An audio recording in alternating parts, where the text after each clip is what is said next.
જૂનાગઢમાં ભારે વરસાદથી પ્રભાવિત થયેલા વિસ્તારોની કોંગ્રેસના આગેવાનો દ્વારા મુલાકાત લેવામાં આવી। આજરોજ આ ધારાસભ્યના વિસ્તારમાં જીવનધારા ઝાંઝેડા રોડ તરફ અમે આવ્યા છીએ અને આ દુઃખદ બાબત છે કે અહીંયા પગ રાખવાની જગ્યા નથી, ચાલવાની પણ કોઈ સગવડ નથી, રોડ રસ્તાનું રિપેરિંગ બિલકુલ નથી। જો ધારાસભ્ય પોતે પણ જો આ બાબતે નબળા પડતા હોય તો અન્ય વિસ્તારોમાં તો આપણે જઈને કોઈને શું ફરિયાદો કરવી। એટલે અહીંના વિસ્તારના લોકોએ ચક્કાજામ કર્યા, મહેનત કરી, એમને રજૂઆતો કરી, છતાં પણ એ કોર્પોરેશનને નમાવી નથી શક્યા। એનો અર્થ એમ કે જો ખરેખર આવી રીતે બને તો માણસ ક્યાં જાય અને શું કરે એ હકીકત છે।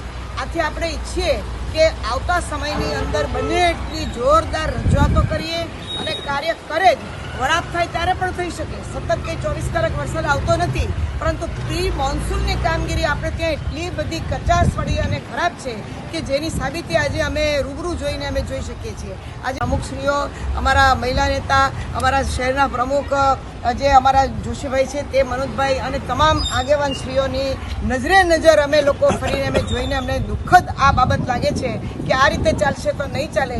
કોર્પોરેશન ખરેખર એના માટે બહુ જવાબદાર છે, વેરા ઉભારવામાં બહુ નિયમિત છે, પરંતુ કાર્ય કરવામાં તદ્દન નિષ્ફળ છે એ દેખાય છે।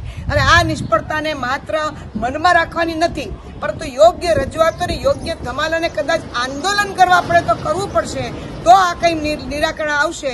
બાકી કોર્પોરેશનને કરોડો રૂપિયાની ગ્રાન્ટ મળે છે, એમના બાળકો વિદેશમાં જાય, એમના લગ્નો ધામધૂમથી થાય, પણ આ સામાન્ય સગવડ પણ માણસોને ન મળે એ આપણા માટે શરમજનક છે। જય